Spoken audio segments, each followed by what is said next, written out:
Welcome back, everybody, to the Stark Wars podcast. Today, we are doing the Starky Awards. We will be giving out awards today for the best things in Marvel and Star Wars. And I'm here with the guy who won the award for best co-host. It's Tommy Pizzullo. Tommy, how are you? Hi, thank you for the honor. I'd like to thank my fellow co-host Michael for the award. Thank you, Tommy.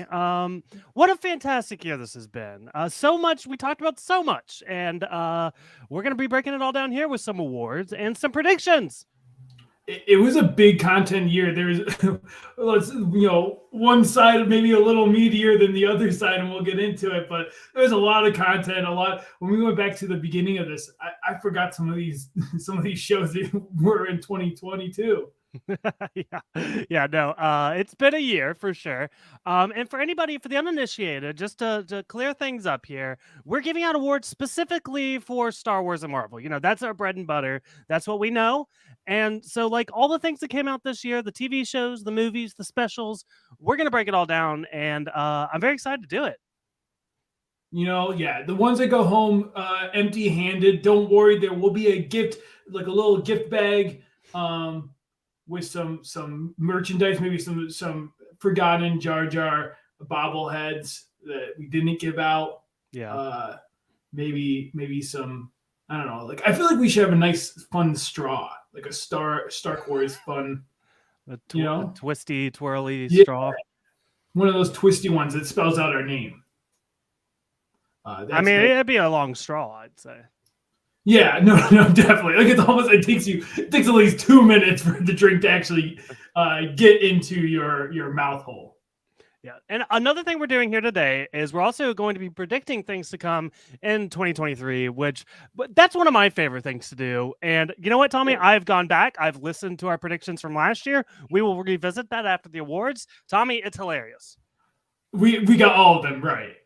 Well, yeah, there's a lot of them where I'm like, I don't know if this is right. So we'll get into it. We'll talk about whether they're right or not. All right. I'm excited.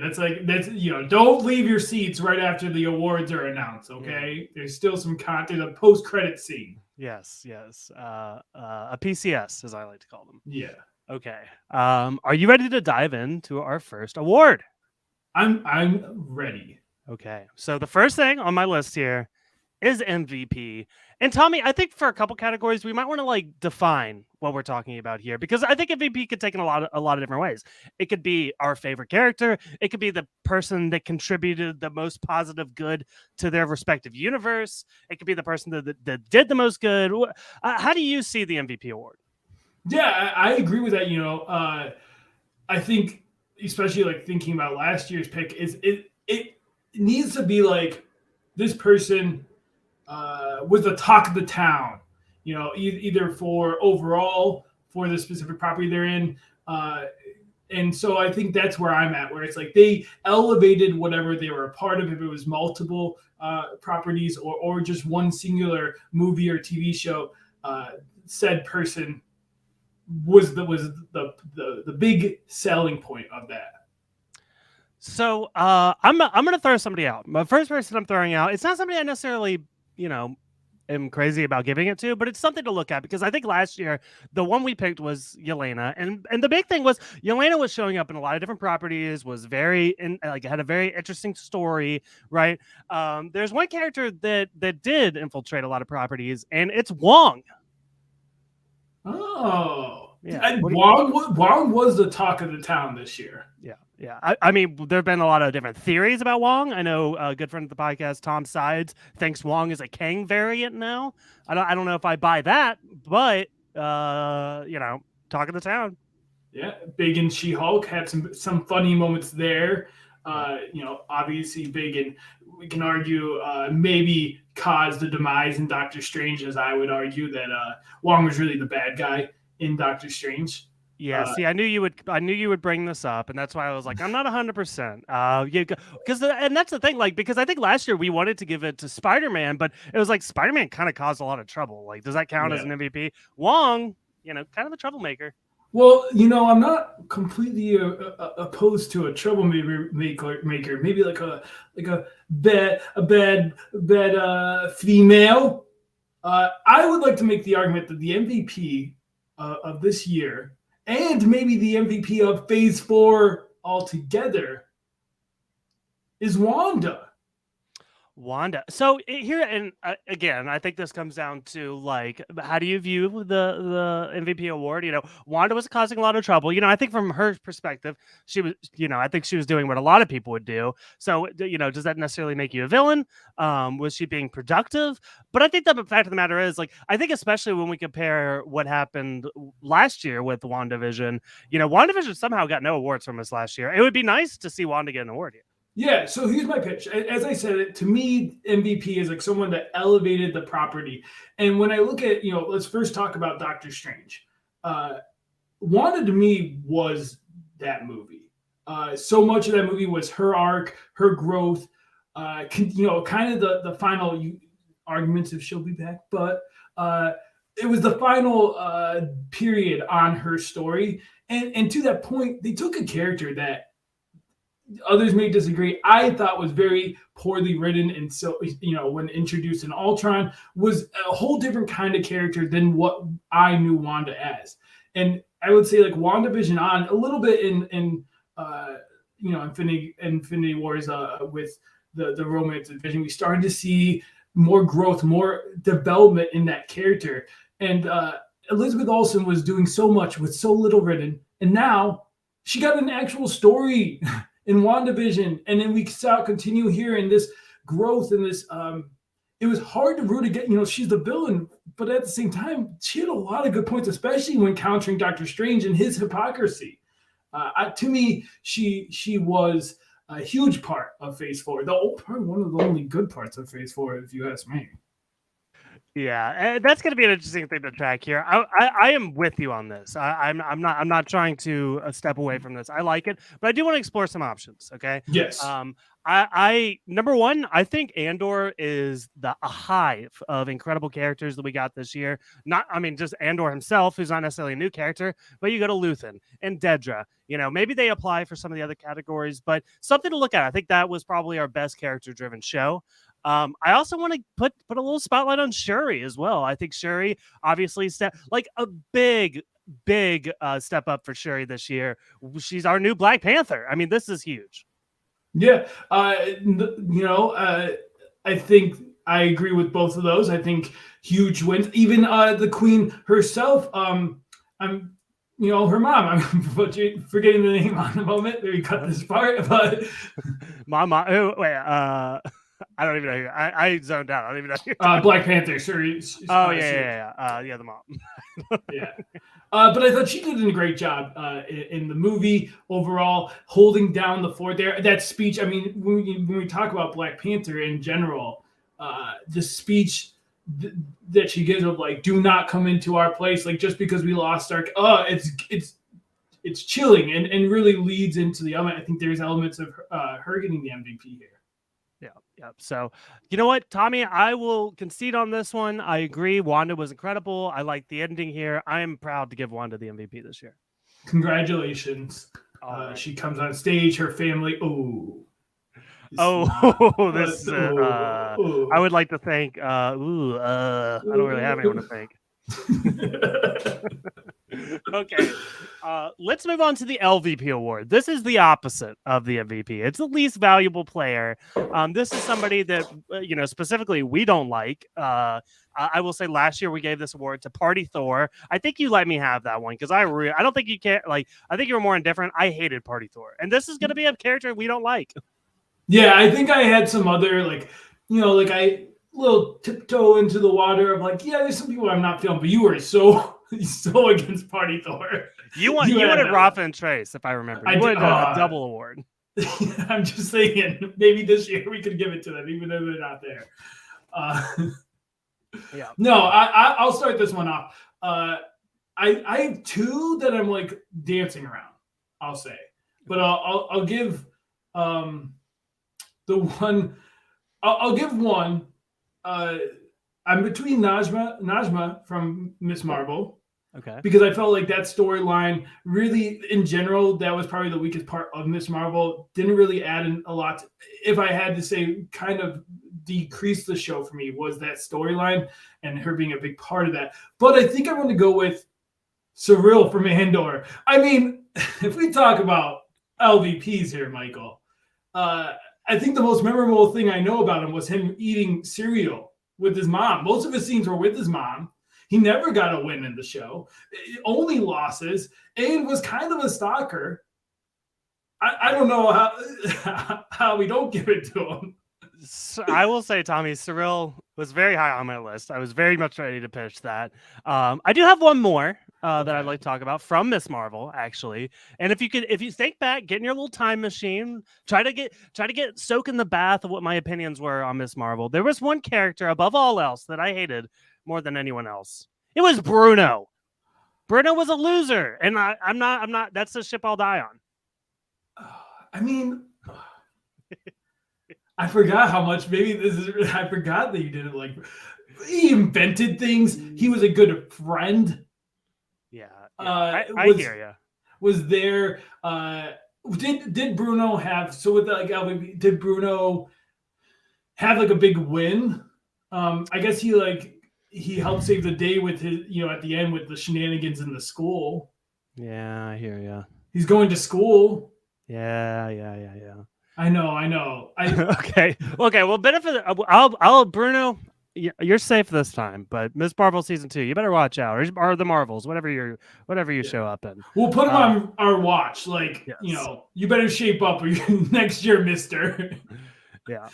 I've got a couple other just I I don't remember the lady's name from Book of Boba Fett. She's also in The Mandalorian. She's got crazy curly hair. The lady, she's the mechanic. I don't like Oh, her. yeah. But Yeah. I guess she was helpful. Another one that I have here is a couple people from She-Hulk.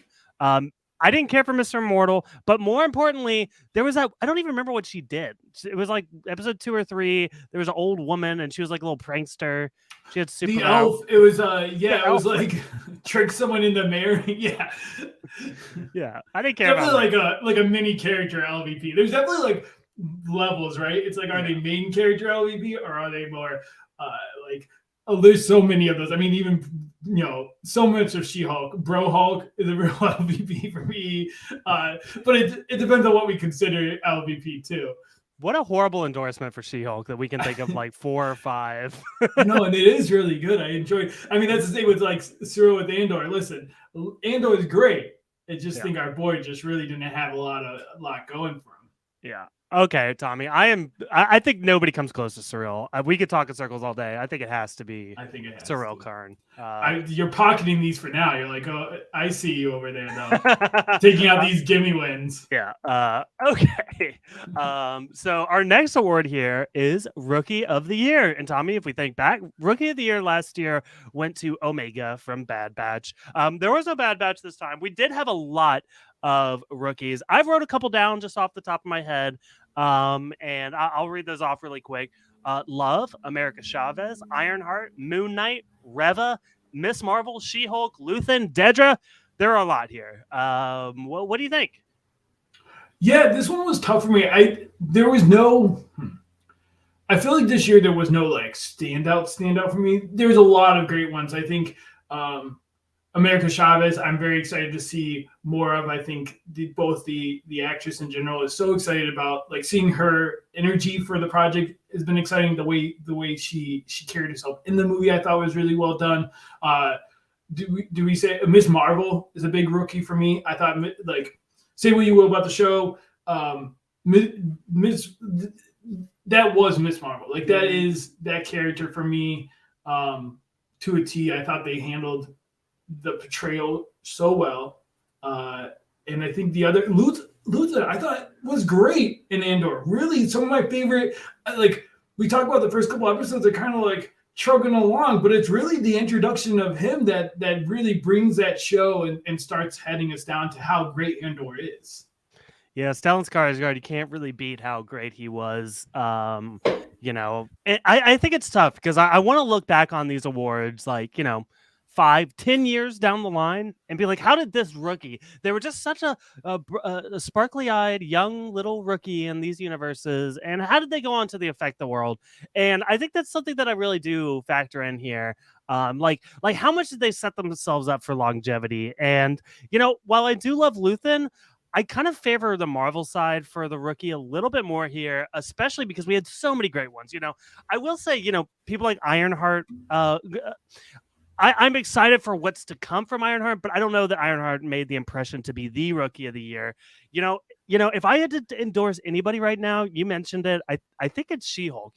I think I had a lot of issues, and Tommy, we talked about it, a lot of issues with like the origin TV shows, right, of Marvel.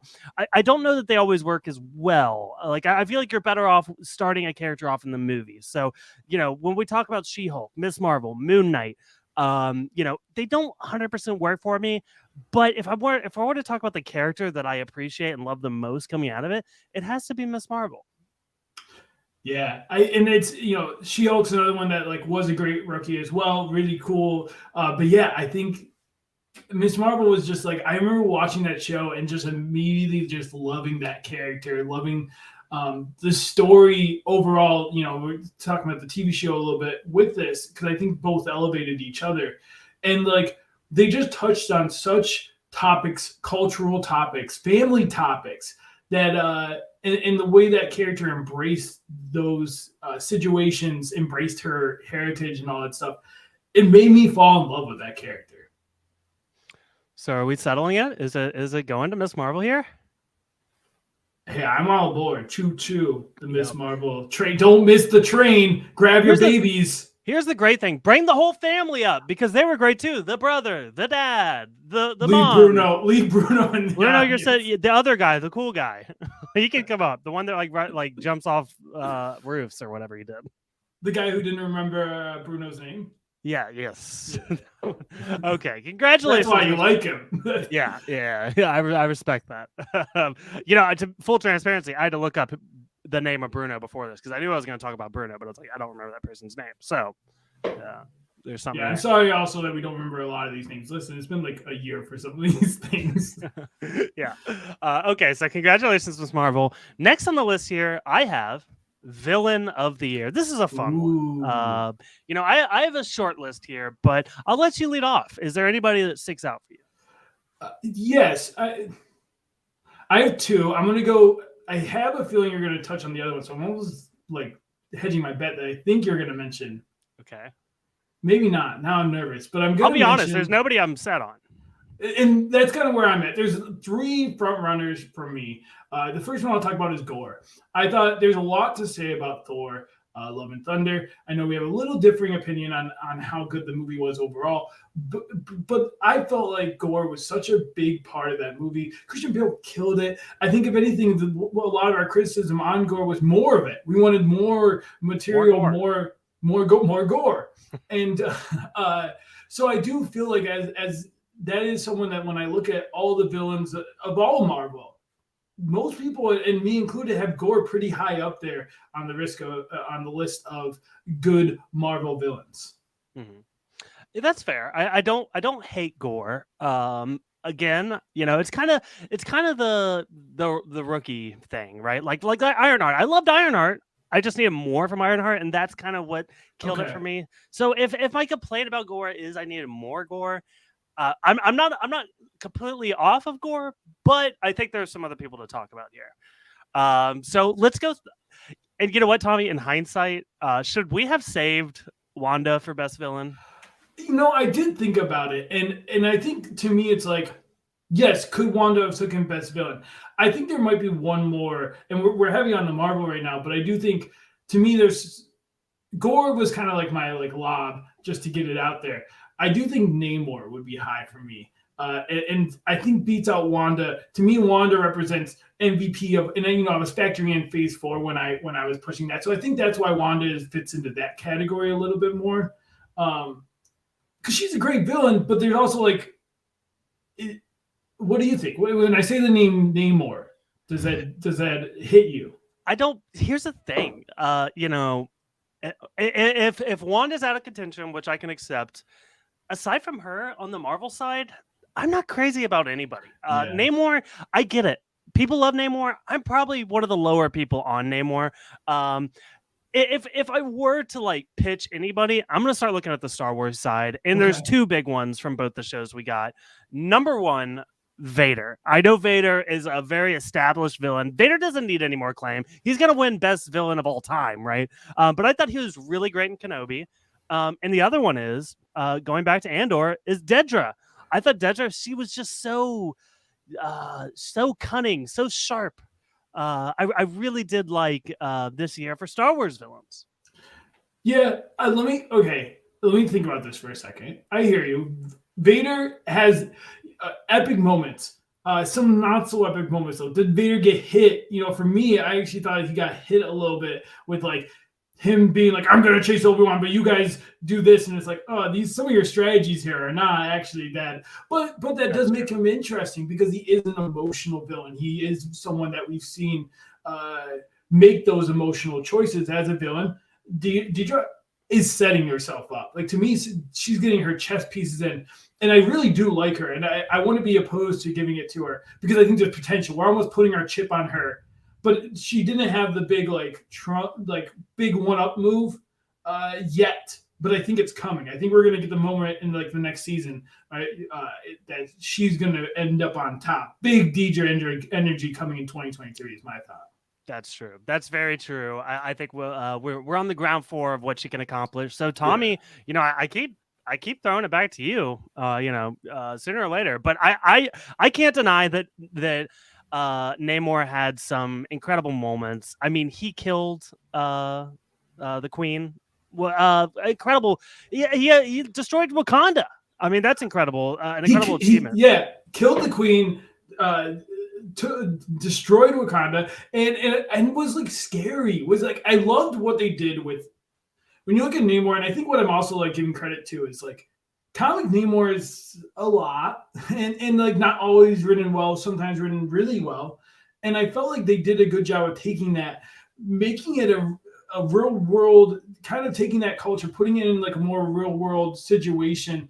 And again, like they did in the first Black Panther, made a villain that maybe not as good as Killmonger, but made a villain that I could at least relate to and see where that energy came from, see where that feeling of I got to completely shut everyone else out. If I show any weakness, people will take advantage of that. Like I need to rule with an iron fist, and I there was that part of Namor. Now, was there things lacking for me with him? Totally. I don't think any of the villains this year really blew me away like some of the villains in the past. Yeah. So, and here's another thing. Looking at a lot of the Marvel villains, I think Namor is the only one that lived. So that's a big. I mean, look, we got Gore died, Wanda, died, quote unquote. Najma died. Bro Hulk, I don't even know why he's on my list, but I don't think he died, but he might as well be dead. So yeah, Namor, from being able to survive that alone, we got to give it to Namor. And with that, yeah, and the menacing speech of like, the movie kind of ends in a way that's supposed to be like, yay, peace was made, but it's like, no, I'm just biding my time. I'm sitting back and waiting. Yeah. So we got to give it to Namor or Namor here. Namor, yes. Very well done. Great year for you, and we'll be looking forward to many more. So, let's move on. It's not the Tommy Awards. Like,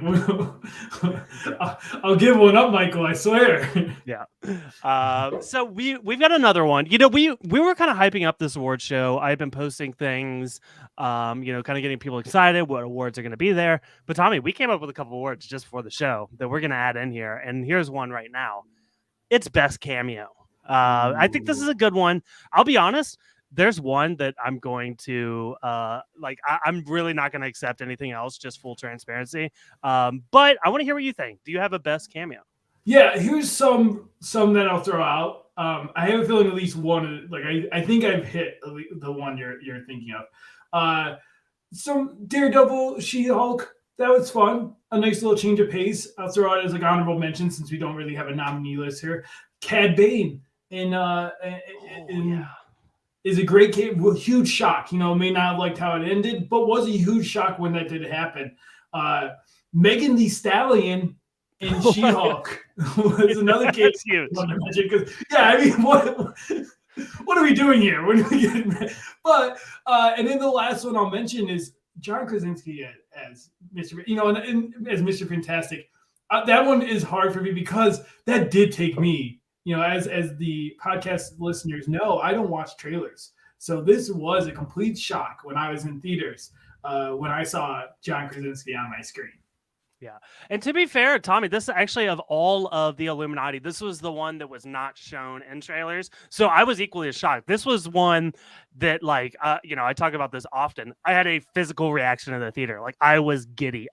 This is a guy that, like, had been rumored as Mr. Fantastic for a long time. It's somebody I found a, like, Fantastic Four fan casting that I made back in 2019. I had John Krasinski as Mr. Fantastic. I've always wanted it. And then finally seeing it, and for it to be the one Illuminati that was not in any trailers, it was a huge moment. And when I said that there's some people that I just couldn't, I can't imagine giving it to anyone else besides Mr. Fantastic.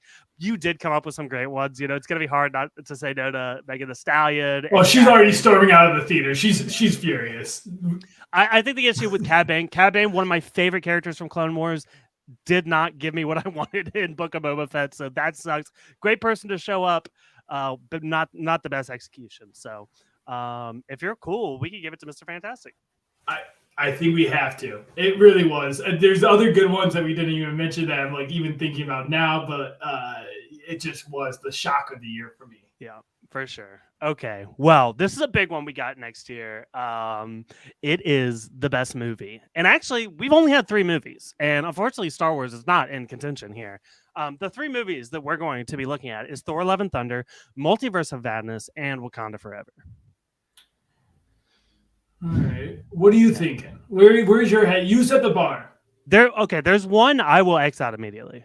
Okay, and I think you know what it is. I didn't love Thor: Love and Thunder. It's definitely one of the weakest it's the weakest of Phase 4 for me. I think Wakanda Forever is probably objectively better, but I also have a big soft spot for Multiverse of Madness as well. Just talking about the cameo, a lot of the big moments that I just can't deny. So for me, it has to be between Black Panther and Doctor Strange. But I mean, I'm willing to listen to your case as well. Yeah, I mean, I hear you. Just to give a little like postmortem to Thor, because I'm willing to give that one up. I enjoyed Thor: Love and Thunder. But I definitely hear, we've discussed it enough. I know where you come from on it. And I do think it has some lacking there. I think it was riding a little too high on Ragnarok, was too thinking maybe it would get like the Guardians of the Galaxy effect of like, well, as long as we keep doing the same old same. I think there's a big difference between those two. And I think with Thor: Love and Thunder, as much as there's moments that really hit for me overall, yeah, I think it tried a lot of good things. I think I'd like to see where they go next with that series. But overall, I'm good to leave them out this year. I think I lean a little bit more Wakanda Forever. I think it was a really tight movie. It's hard for me not to give it that love for the obviously what it went through as a movie, having to rewrite the script, losing your star actor, Chadwick Boseman. And I thought how they handled it with all those things happening, with some of the other behind the scenes stuff that happened as they were filming. And I thought like the movie just hit me really well. That being said, the amount of shenanigans and stuff in Multiverse of Madness, while still making a really tragic, really well done movie, you get so many like that movie. I mean, again, the Illuminati, them showing up at all, then the people they got for the roles. On top of that, you get Zombie, Doctor Strange, the Cloak of Souls that he rides into the final battle. You get the epic battles there. It's hard. I really could throw a dart. I could give it to either of these movies. Is how I feel. Personally, especially when I go to rewatch, if I were to pick any of these to rewatch, I'm gonna pick Multiverse of Madness. I really enjoyed that movie. I probably was even a little down at the time, but just the more I sit with it, the more I think about it, especially when we compare the characters, and that's a big one for me. When I look at America Chavez, if we're comparing like rookie to rookie, America Chavez, Ironheart, I prefer America Chavez. Yeah. When we're doing villain to villain, Namor and Wanda, I prefer Wanda. And Shuri to Doctor Strange, I prefer Doctor Strange. with that being said, Wakanda Forever was such a beautiful tribute to Chadwick Boseman, and like I can't deny that I was sitting in my seat bawling for like 3 to 4 times throughout that movie. So it's so tough. It's so tough. I'm really torn right now. I know. I think if you want to go to Wanda, I'm willing to give it up if you're willing to give it to Multiverse of Madness. Yeah, I think if it was up to me 100%, and again, I realize how special Wakanda Forever is for a lot of people, and again, as a tribute. But again, just the one that I want to watch the most is Multiverse of Madness. So, Tommy, if you don't mind, and this is like I know there's gonna be people commenting on our Instagram post when we show the awards. They're gonna be like, hey, what about? Listen, I could go. It's a coin flip. Yeah, listen to the podcast first, because if you're just looking at the image too, it's not. We just said a lot of nice things about both movies. But yeah, I mean, I think my only qualm I'll say about Multitude of Madness is that I really expected to give a little more sense of where Phase 4 is going. Didn't really do all that as much as I thought it was going to. Do I think Wakanda Forever gave a little bit more? Yes, but in like the more like not in the mult. Still don't know what's up with Kang. He's out there, so I think we'll get enough Kang this year coming up. We'll see. But yeah, I think that is a worthy winner for the movie of the year. Yeah. Okay. Well, it is time to move on to best show. I'm very excited to talk about this one. We had a lot of shows in 2022. I will name them off here. We have Book of Boba Fett, Moon Knight, Kenobi, Miss Marvel, She-Hulk, Andor, and Tales of the Jedi. So, Tommy, any front runners for you right now? I'll be honest. I have one again, kind of like the cameo. There's one that it's kind of a shoe-in for me, but I'm willing to listen to your case. I actually think I have a shoe-in for me.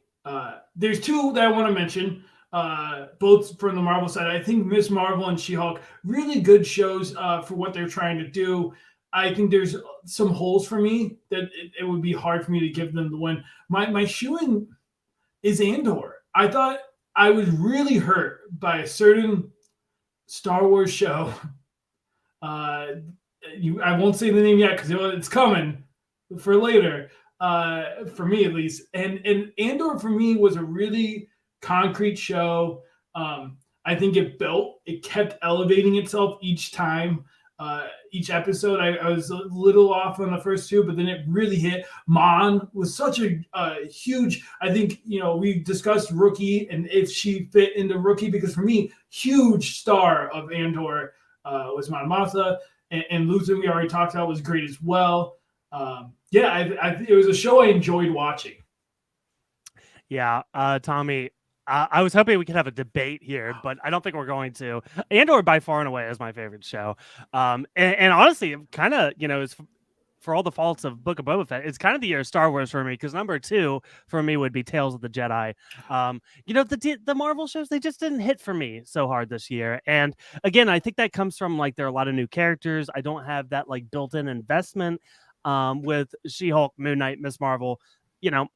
I had a lot of fun with She-Hulk, but at the end of the day, when we look at Andor and the thrill ride that put us on, and also looking at the fact, like, if we're talking awards, Andor is the what, like, if anything's going to pick up an Emmy here, it's going to be Andor. I don't know if have the nominations come out, or I know they've at least submitted it for nominations. So, yeah, I mean, I can't imagine giving it to anybody else. Yeah, like I think there's arguments on all sides. I think for me it's that, and there was a little bit. We talked about this on a few podcasts. The Marvel fatigue. There was almost too much Marvel content that it also kind of like it was easy to look at the big holes in a lot of them and the stuff that was lacking. I think Andor was such a fresh Star Wars take, especially when there was for me a lot of like Obi-Wan was good, but there was some problems I had there. Huge problems in the other show. And so I am happy to give Andor the award. Yes, come up, Dedra, Cyril, Andor. Cyril, put the milk down. We don't know. Finish your bowl of cereal. All right, he's been on the stage enough tonight. So congratulations, Andor, for winning Best Show. Here's a new one, another new one that we didn't have last year. It's Best Special, because we got a lot of specials this year, and I will go through them. Werewolf by Night, I Am Groot, Zen, Grogu and the Dust Bunnies, and Guardians of the Galaxy Holiday Special. For me, there's two that stand head and above everything else. It's Werewolf by Night and Guardians of the Galaxy Holiday Special. I Am Groot, cute. Grogu, Zen Grogu or whatever, cute.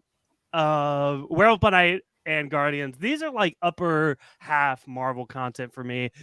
For all the Marvel TV shows that lacked, the specials did not lack at all. And yeah, I want to get your take on that.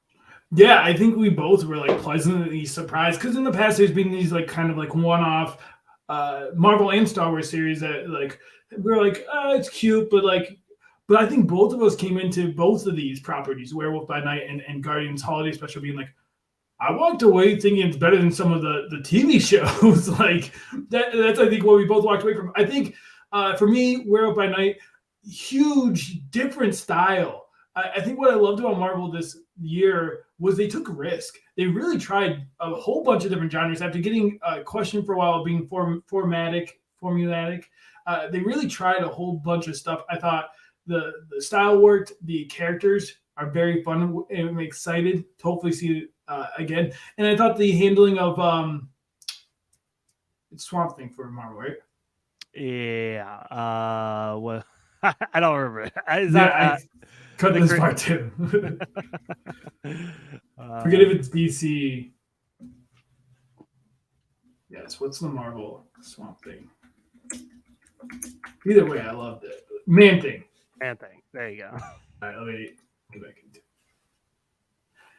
And when I saw Man Thing on my screen, when I tell you, Michael, like I never imagined that we would get Man Thing in a Marvel property, and I thought he looked good. Even when they went to like the color version, which I thought that they went black and white to kind of mask that special effects.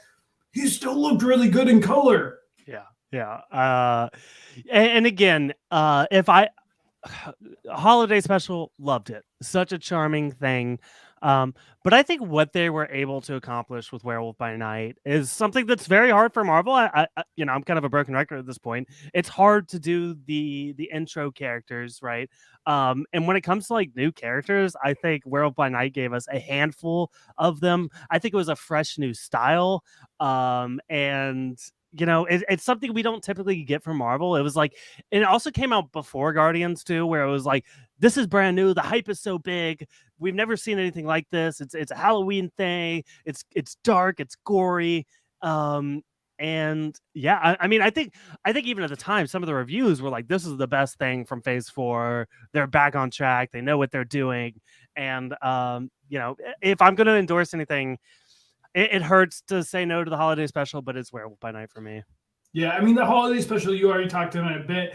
It was really good. I think if anything, it just elevated those characters, got me more excited for Volume 3. We didn't mention it for cameo, but like Kevin Bacon killing it. We watched it during Christmas time, and I thought, man, they really got their money's worth with Kevin Bacon because he went full out for that role. Seeing more of Drax, Mantis, the confirmation of the siblings. Yeah, really, really great stuff. But I do think that I'm also planting my flag over at Werewolf by Night. All right, there we have it. It is Werewolf by Night. Congratulations, Werewolf. And we got another one here, another new one. Best moment. And Tommy, I'll let you lead us off. Is there anything that stands out for you? Yeah, and so there's another category that's similar to this, but the way we define best moment is like this is just like a moment that either was like chilling in some way or just like really, the hairs on the back of your neck stood up, excitement. And there's a couple, I would say, like, Multiverse of Madness, Wanda and the Illuminati was a big, obviously we talked about the shock of it, but it was just like the fight is what I'm mostly talking about is the moment of that epic fight where she just takes down the entire Illuminati on her own. I have T'Challa's funeral was just another it was I don't want to say a fun moment because it's a funeral, but the way it was a moving moment for me. And then Vader versus Obi-Wan was another epic moment at the end of the last episode. And I think the other moment would be like, I don't know if it's one, maybe you can help me out on this. the series I hate, the Book of Star Wars. Yeah. The stuff with all the Mando stuff was some really good moments there. There was good there as because it was the next season to Mando. I mean, that's why it was good. Yeah. But Yeah, and here's the thing. That was something I was going to point out is for all its faults, I think the moment of Luke giving Grogu the choice of taking the lightsaber or going back to Din Djarin, I thought that was an incredible moment. And also, we talked about Cad Bane as a cameo. The moment of him Western style pulling up to that town and threatening Cobb Vanth, like bone chilling, and especially if you're like invested in that character in the way that I am. Like, I was so excited. Yeah, it didn't play out like I wanted it to, but that moment was like, it's happening. This is it. You see the guy come up with the flat brim hat, and oh man, it was good. There was some good stuff in there. Again, didn't play out well, but yeah. Any other moments? Yeah, another one for me will be Yaddle versus Count Dooku in Tales of the Jedi. I don't know where else we could give an award to that series, but I thought that was really fun there. Let's see what else. There's a lot in Andor, whether it be the heist, the prison break, the final speech at the end. There was a lot of good stuff there. Well, even the Death Star, right? It's like that post season credit was also like a moment that you're like, oh, we're here. But if I'm going to pick one that I like the most, and it was one that wasn't really on my radar until you mentioned it, it's the rematch of a century right here. It's Kenobi versus Vader for me. I thought that was such a cool fight. Like, if you have issues with that show, I don't think anybody points as that is their issue. Like, I think that is the high point of the show. I had a lot of fun with Kenobi. It's unfortunate that Andor came here too, because Kenobi would be up there for one of my favorite series as well. But and this was like the pinnacle of it all. So what do you think about that? I do. I'm good to give it one. I just remember that I just want to mention, as much as we gripe about Thor: Love and Thunder, I do think the moment of Jane choosing the hammer one, that really was bone chilling for me. Of when it pans over and you see the hammer there, both knowing that this is going to be Jane's last flight, was a really heartbreaking moment. But I think the Vader Obi-Wan, when you're going to redo a battle like that, it's a huge risk. It could have fallen so flat. And I think with the memories, the voice, there were so many layers to that final battle that I kind of agree with you. I think it was one of the hugest moments of the year. Yeah, so congratulations, Vader and Kenobi. I'm glad we could get them on the list at some point here. I will. You mentioned it already, but it's hard to say no to the Illuminati scene. That's an easy second for me, but it's got to be Vader versus Kenobi. Yeah, I mean, listen, we could play this so many. Ask us tomorrow, we're probably going to say a different one. Like we have no stakes. If someone actually gets mad at us for any of these awards. Yeah. It jokes on them, honestly. Jokes on them. Yeah. What are you doing? Somebody listening right now fuming, and now they're even more mad because we just told them that their opinion doesn't matter. Exactly. We're saying don't be mad, and they're like, "Oh, now I'm extra mad." That would be me. So got to go to the She-Hulk. What's that anti-Reddit? The scary group in She-Hulk. Oh, yeah. There's probably a group for that for us. Oh, if it's not, it's coming soon for sure. Soon. Yeah. 2023 for a year. Okay, so next one is another new one. Best twist. And Tommy, I want to throw it again to you. Is there anything that stands out for you? Yeah, and again, I mentioned with moment, and since this is a new one, I like to refresh you guys on the categories. Twist is, to me, the difference here was like mouth open. Really, you thought it was going to go one way, it went left or right.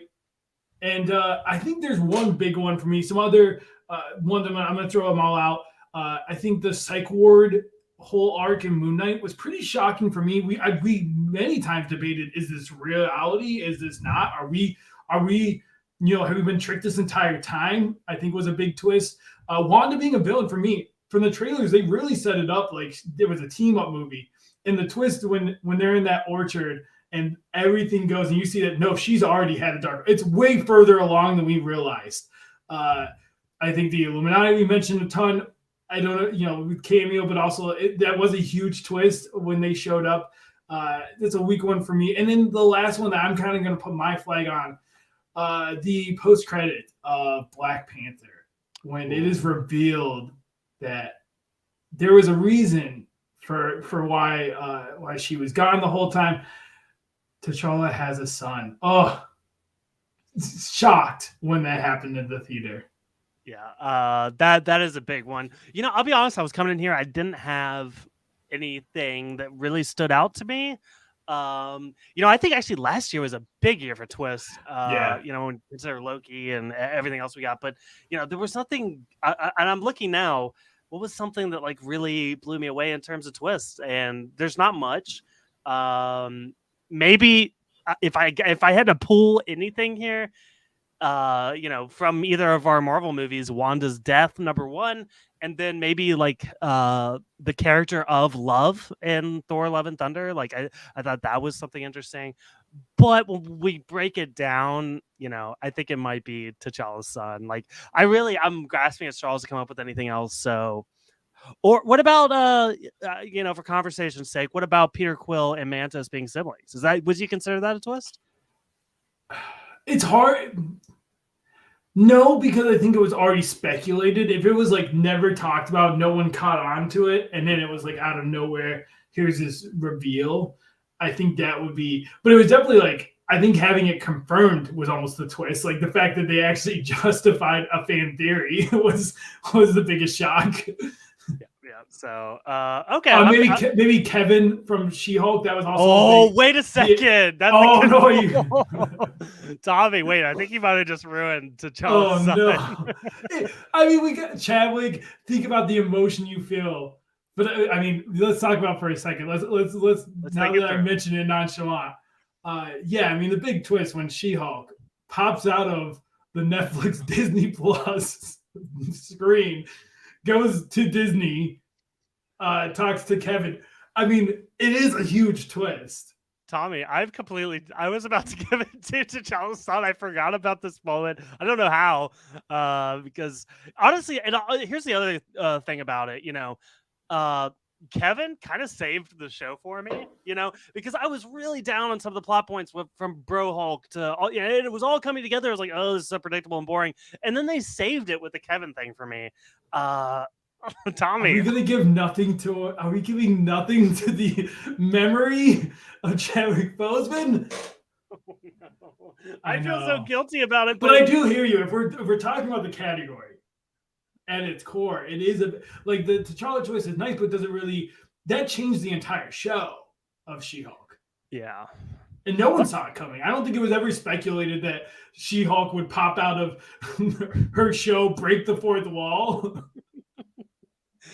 Tommy, I literally have already typed T'Challa's son as best twist, but I if you're cool with it, I'm changing it to Kevin. I'm sorry. I hate that I thought of it. I hate that I thought of it, but I hate that it is to me the correct thing here if we're talking about the category of twist. Yeah. Nothing blew me away more than that. 100%.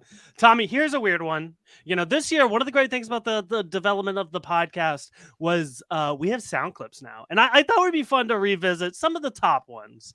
And you let me know what you think. There's a couple here. I know my pick, but I want to hear them because one might refresh my memory. Okay, because I'm going to go, like, I've got about, like, 20 different sound clips here, but there's some that I've used one time. Okay. But there are some that I revisit. So I will play the ones that I frequently revisit. And if I miss yours, let me know. But I will start with this one. See if you can guess it. Now that you know that I have one. See if you can guess which one. Yeah, like I know which one in my mind that I want to like. Okay. Like where you endorse. I have one that I want to endorse, but I'm interested to hear what you think. Okay, let me play what I think you might be thinking of, and let me know if I'm right or wrong. It's not a competition, Tommy. It is. Of course, not from a show this year. That's from WandaVision, but no, it's not. But that is a great one. I've heard. Okay. All right, well, let me keep guessing. Tommy cameo. Yeah, let me keep guessing. This is from one of the properties we didn't appreciate, but did come with a great sound clip. One that I really like. This is from I Am Groot. Oh no, my friend. Try again. We did use that a lot on the podcast. Yeah. So if it's not that one, it's got to be from the sound clip Haven, She-Hulk. So let me try you here. I I'm going to play one from She-Hulk. This might be my favorite from She-Hulk. I will see if it's yours. It's lazy, it's reductive, and it's straight up garbage. Yeah. No. I don't know. I don't. I just like roasting people with that, but not yours, not your favorite. See, I think you're thinking. I guess what I'm thinking of is like what's useful in a podcast setting. Like these are all great ones. I just love. No, it is Wait, don't She-Hulk. spoil I'll it give because you. I'm gonna keep guessing until I get it. All right. So are you gonna spoil? I sorry to No, cut you you off. go. No, Okay. you go. Well, this one is not useful in most circumstances, but I'm down to play it whenever, and it could be one of your favorites. Let's try this. That's right. There's only one making a stallion. It's completely not useful. But it is a great one. And man, Megan, we just need to talk about that again. Yeah. Megan the Stallion in She-Hulk. The twerking scene. I don't know how that didn't win best moment, but I guess we can yell at ourselves later. Yeah, man. We're gonna give more to She-Hulk. We already just robbed poor Wakanda. Okay, all right. Let me keep trying here. Here's another one. You know what? Apologize to my Prius Prime with money. No, I That's don't know if not you're gonna get. I'm shocked this wasn't like one of the It's first taking ones this you long. played. Okay, I must be overlooking something here. Okay, let's see. Okay, It's, I'm gonna. it's completely like obscure and doesn't help us at all in the podcast. Okay, okay. Let me try this. I'm not coming. I'm at this point. It could be anything, but let me try this. Oh, yo, what's going on, my party people? I'm getting them all wrong. DJ Incredible. This one's too long. It's too long, but man, we didn't mention him for rookie, but Chad could have been up there for rookie because we got a lot out of him. We thought he could be the Red Hulk at a certain point. I've got one here. Hold on. I don't know what this is from. It's one of the recent ones. I can't remember where I pulled it from. Let me play this. This is human trafficking. Okay, that's Guardians of the Galaxy human trafficking. Yeah, when we cover human trafficking, that will come in huge. Okay, I'm gonna try one more because I'm kind of getting to the bottom of the barrel. I'm interested to see what it is. This might be it. Yeah, come at me, bro. No. Okay, Tommy, hit me Maybe with. we didn't sound clip it. Maybe we didn't sound clip it. Oh, and okay, interesting. Maybe this is one that I thought we did, and maybe because I said it so much. Okay. It was from She-Hulk. It's from a great guest character. It is the quote, Madison, but the why isn't where you think. Oh. But it's not where you think. I don't know how I skipped over that one. I did see it here, but I was like, I don't know. Yeah, tough one to use. But I like it. It's a tough one to use. I definitely just like the inflection. I think it's like my fondness to Madison as a character. A huge bright spot in She-Hulk. And I don't know. What if someone says the wrong answer? We're like, it wasn't what you think. Like, it helpful in trivia. Yeah, that's true. Okay, Tommy, I'm not going to fight you on it. When it comes to like the best sound, like just sound bites in general, not necessarily things we have on the podcast and off, it's one of the best lines in all of the year that we talked about. So I am down to give it But to. it's not where you think. Yeah. Let's do it. Madison Star. Wonkers is clapping for her, in the stands, in the auditorium. Exactly. So congratulations, Madison. We got one last one, another new one. I'm maybe you can help me with the name here. I'm calling this the Trash Can Award. What do you think? Can we do better? There's probably some reference to the trash compactor. Oh, okay. I like that Trash Compactor Award. So this is the thing that we liked the least, the Trash Compactor Award. And Tommy, I'll let you lead it off. Well, I think it's very. I have not hidden my disdain for this property. It's because what it was led to believe. I am going to nominate Book of Boba Fett. I call it Book of Star Wars because that's what it was.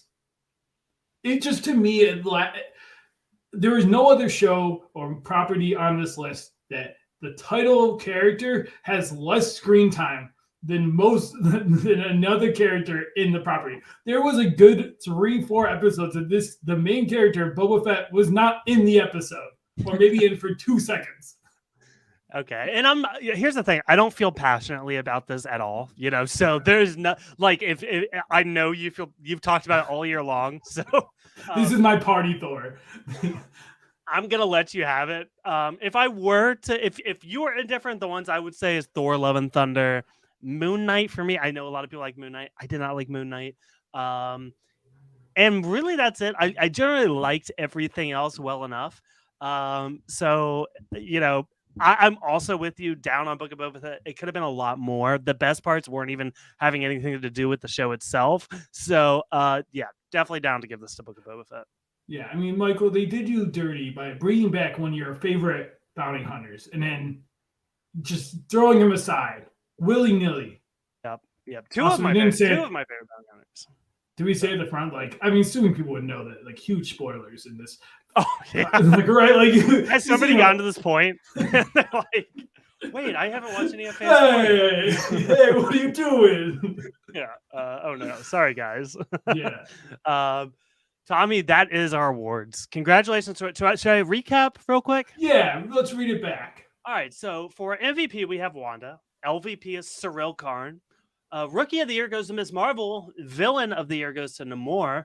Best cameo, Mr. Fantastic. Best movie, Multiverse of Madness. Best show, Andor. Best special, Werewolf by Night. Best moment is Vader versus Kenobi. Best twist is Kevin. Best sound clip is Madison with a Y. It's not what you think. And the Trash Compactor Award goes to Book of Boba Fett. I don't hate this lineup. I'm proud with what we come up with, and this is great. I'm ready for the Wakanda Forever hater. Just know that I was defending your honor out there. It was tough. It was always like right there, and I think like a lot of the categories where it could have slid in, we were very 50-50 on. So. That's my thing with Book of I was about to say Book of Boba Fett. Wakanda Forever. It's it's always like, yes, this thing was so great, but there was just something that I liked more this year, and I don't regret any of my choices. You can at me if you want. We'll talk. I'll gladly have a friendly discussion about it. But that's where I sit as of now. So that's what it's all about, the friendly discussions. Because listen, we're just two mustachioed people on the internet that speak about this stuff. We don't have any degrees. No, I literally don't. Yeah, I do, but do I use it? Yeah, exactly. Who really does these days? Okay, Tommy, I'm very excited to get into predictions. I think some of the things we came up with last year is fascinating. How do you want me to start this? Should I read yours first? Should I read mine first? Should I tell you who won the prediction? Because I know who won. Somebody clearly won, in my opinion. Let's get our predictions like we're like locking it in the vault. Because what if something influences? So like let's get our predictions locked in, bring it down to the vault. So you want to do our 2023 predictions and then revisit our 2022? Yes. Okay. I'm down to do that, and we can go back and forth here. We each have 3 predictions that we're going to talk about. And if you're cool with it, I'm going to start us off. Tommy, I would like to preface, though, if there's anything that I say that I don't watch trailers, I don't look up news. So if anything that I'm saying is already very clearly announced, let me know. Because there were things that I thought about predicting, but I was like, I think that might be rumored already. I don't know. So I tried my best to stay away from it. If I trust you, Tommy. This is for fun. You're not coming in here to like try to win. Like, who cares? No. So if you do, nobody's going to tell you. Maybe you say, something that everybody knows and you don't know, and that's fine. And nobody's going to like at you and say, this is already a thing. Right, guys? Right, audience? I'll look like Boo Boo the Fool if it's very clear, though. And that's if it's very clear, let me know. But if it's more rumored, that's okay. Yeah. So I'm just reading my predictions back. I don't know. We'll see. I'm gonna go with my number one prediction. This is a big one, and it's gonna be interesting. It's not traditional. It has more to do with the podcast than it does some of the stuff coming up. But Tommy, my prediction is that you are gonna love the Bad Batch season 2. I think you're gonna fall in love. I think you're sold. Season 2, it's coming around the corner. You're gonna love it. That's maybe it's hard. Bad Batch was one of those shows for me that it was good, and I think it's for me. It was one of those that I didn't hate it, but there's always something better for me with Bad Batch. It had brought back one of my least favorite pairs. Rafa and Trace. So they come back. Then might I guess. I think that's what I'm betting on, whether or not they come back. Yeah. Yeah. Well, that leads me to my prediction. Okay. I think we're going to see Rafa and Trace back. That actually was listed as one of my. I think they're back. I don't know what property, but Disney seems to love. They still haven't done the merchandise. Remember that Yeah, mention? I remember. Have we seen any Rafa and Trace merchandise? I'm gonna do a quick Google here. I would highly doubt it. Rafa and Trace merch toys. I'll add toys in there too. Merch toys. Yeah. For those that don't know, these two characters they brought back for Clone Wars. The lost, what do they call the lost episodes? The extended Clone Wars that came out, and then they brought them back. What no one was asking for, and brought them back for Bad Batch. Tommy, I found some action figures, but these look like fan made action figures. They don't look like. Do they get someone that listened to the podcast who's like, I'm gonna prove them wrong and made some action figures? I found some action figures from Star Wars Customs for Kids. So that sounds like these are custom made. Send in. I want to look at these things. Yeah. Let's do. I'm gonna do a quick one on Funko Pop because I feel like Funko Pop has everything. Yeah. So Rafa and Trace Funko Pop. No. I just see Ahsoka comes up when you look. There's no. Long story short, there's no Rafa and Trace merch. Yeah. Not even a t-shirt. I think they're going to try one more time. They tried it twice. I think they're going to bring them back. Maybe in a Bad Batch, that's probably the strongest one I could see. Maybe like a very loose cut, maybe in Ahsoka live action, Rafa and Trace. Tommy, actually, I just found something. There is a Rafa and Trace T-shirt. It's on Amazon even, and I think I'm gonna buy it for you for your birthday. It's a picture of Rafa, Ahsoka, and Trace, and it says Rafa, Ahsoka, Trace. See, but they even needed Ahsoka in there. They couldn't do it on their own. Okay, we'll leave Rafa and Trace alone. It's gonna be interesting to see if they come back. Another prediction for me. This is I said it before. This is going to be the year of Kang, right? It's not impossible to imagine he's going to be in Loki season 2. Definitely in Ant-Man. So my prediction is Kang is going to die, and it would be easy to say Kang is going to die. I'm gonna go further than that. Kang is going to die at least twice. Oh. So whether it be a variance of Kang, whether he dies and comes back, however it be, I think Kang is going to die twice. I can see it. There's enough properties that I think you're eyeing like an Ant-Man, you're eyeing like a Loki, maybe in a What If. I think there's opportunities there. I don't hate. I like that prediction. I think it's a bet that could pay off, and I think that's a good one. All right, Tommy, I'll throw it to you. What's your next prediction? My next prediction. I have a couple. I'm looking at them. I believe going off your Kang theory, Ant-Man coming out soon, lots of hype.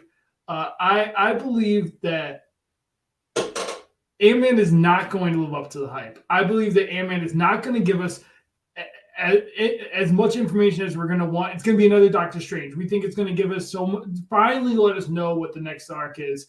I think if we need to be more clear to be able to identify if this prediction happens, I would say that Loki will have more information about the future of Marvel than Ant-Man will. So this is something I'm gonna talk about from our last year's prediction. I'm gonna put you in a corner here, Tommy. I'm gonna make you make this a more definite okay. Because there was one that was super vague last year that I was like, I don't know. I'm gonna ask you to say this, and if you don't agree, you don't have to. But can you say that Ant-Man's going to be the worst Marvel movie, just to put it in stone? Oh, I don't agree. No, that to me, it's less about the quality of the movie. It's more of like, I think we will get more material out of Loki. Like by the end of the day, we'll be able to sit there and say, Loki gave us more material on Kang, on the multiverse stuff, on the future of that storyline in Marvel than Ant-Man is going to give us. Okay, that's fair. I like the way you put it. Loki will be a more informative show for the future of Marvel. I will accept that. Okay, I will throw it to my final prediction. This is where it was kind of tough coming up with predictions this year. I put one down. We'll see where it goes. My thought: Ironheart is going to suck. That's what I wrote down. Ironheart will suck. I didn't love the introduction to this character. I think the best thing it has going for it is we kind of already got through the origin story a little bit, so I think that will boost the show a little bit. But from how we've tackled the character thus far, I'm not optimistic about it. Another thing is when we're counting on a lot of CGI in these Marvel TV shows, I think that hurts it a lot. I don't think Loki relied on that a whole lot. I think all shows do a little bit. But I think some of the best had the least CGI, and I imagine there's going to be a lot of CGI in Ironheart. We're not going to be happy with it. I don't think Ironheart's going to be good. And by the way, just to spoil my last year's predictions, I said that about something else that I was wrong about. So I'll be happy to be proven wrong. Yeah, I mean, I think the thing with Ironheart, I don't know a ton about it. I know I don't see on our is Armor Wars coming out in 2022. I don't think it has. From what I saw, I don't think it has a date per se. Okay, I think it's so like that's down. Going off those two, I feel like they almost have, from my knowledge of Ironheart, could have a similar vibe. So I don't know, I don't know enough about it. So that's another one that like I could see the argument that it's going to be what was it, the least favorite, or it's not going to be. Yeah. I just said Ironheart will suck. Okay, but go back to what I said to you earlier. I need to put in Stone more. I'm going to say Ironheart will be the worst Marvel TV show. Okay. Okay. Tommy, I believe you have one more. Yes. This I'm not sure on the cat. Some of these I went a little like this over that because I wasn't sure about casting and stuff. I think that in the Ahsoka series, we will see a full live action cast of the Rebels. We will see, I'll be very specific because I could be like, oh, we'll see some. We're going to see all of them in live action form that are alive. The final version from the animated show comes back. But where do we draw that line, though? Because I don't want to get too far into spoilers, but I think that's I count the person you think. Yeah. So, can we say like what's their crew called? The Ghost. So, are we talking about Chopper? Are we talking about? I don't even remember the big guy's name. Yeah, I'm saying the whole crew. The whole crew is going to be there because my prediction of Ahsoka is that they are following where Rebels left off. They are going to find, I'm being vague about this one because I know a lot of people haven't watched Rebels, so it's like they're going to deal with all that stuff. I think we're going to see that epic person, the epic villain. I think is going to. That's my hope, and I'm kind of manifesting it by stating it in a prediction form. Okay. I like it. So Tommy, that is our predictions here. I'm so excited to talk about this. I just think it's so fun. Our 2022 predictions. Looking back, Tommy, just from talking to you, it seems like you don't remember what you said, which is awesome. Nothing. I remember one. I remember one specific, I think. Yeah. So where should we start? Yours or mine? Let's go 1v1. We can start on my side. Okay. So this was an interesting one. I think it's partially right. You said this will be the year of Star Wars, more Jedi, and you also tacked on Kenobi will be the show of the year. So I'm going to give you credit for more Jedi because we got Tales of the Jedi. I didn't think we knew about that at the time. So that is a big one. More Jedi, a huge feat on your end there. Kenobi show of the year, though. I don't agree with it. Yeah. I think Andor. Yeah, so I'll give you 50% credit on that. Is that fair? Yes. Okay. We'll use it in like a tiebreaker situation, but it's like a 0.0. Tommy, I'll just let you know there's no tiebreaker. Okay. I'll I forget you already know the results. I know the result. I'm going to throw it back to my first prediction I made was there will be a Daredevil appearance in Doctor Strange. And to give myself a tad bit of credit, I also said the possibility of X-Men, but that wasn't my main prediction. My prediction was Deadpool. So I will say I was 100% wrong on that one. You were close. We were getting if you just said Daredevil cameo or Daredevil cameo, you would have had it. And I will say I was very close to making my prediction this year being Deadpool and Loki.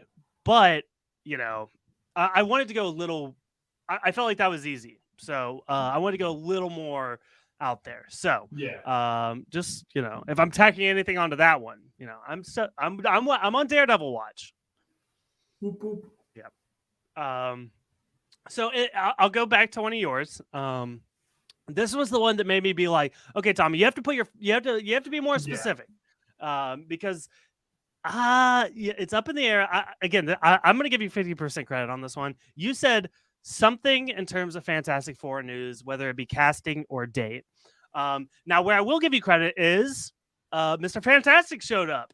I think it's still a lingering question if he's going to be the permanent Mr. Fantastic, which is why I'm going to give you 50% credit. How do you feel about that? I wouldn't give it to you. See, this is why I'm okay being flippy-dippity, because when it comes to it, I'll put down the X. I want to give it to me. When I made that prediction, I was thinking like the movie. I was thinking for the movie Fantastic Four, there will be a cast or a date, more information on specifically the movie. So I don't think I would get it. Yep. So, again, I think it's still better than the one that I'm about to say.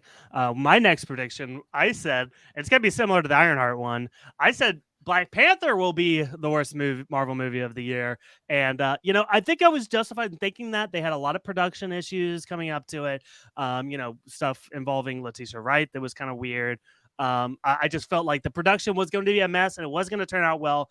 While it's not my personal favorite of the year, it's definitely not the worst.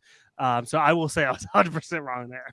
Yeah, I think again, I think you had with all these, we're shooting blindly, and I think you had some insider information. It was pointing one way, but I think we forget it's just the foundation that it was built on already is like miles ahead of other properties, and it really was a well done movie. And I think that's the thing that people are so impressed with Black Panther 2 is because that's the big thing I hear. It's like they had to overcome some impossible odds to make this movie, and they pulled it off. They pulled, whether you think it's decent or great, they made a pretty good movie, and so props to them. Thank you for proving me wrong. How about that? Yeah. I'm going to throw it back to one of yours. This is my favorite prediction of yours. It didn't 100% turn out, but it's another one that I'm going to give you 50% credit on. This is the one I remember, This is the one you remember. You said Jar Jar Binks is returning, and while we didn't get him in live action, we spent a big portion of our year on Jar Jar.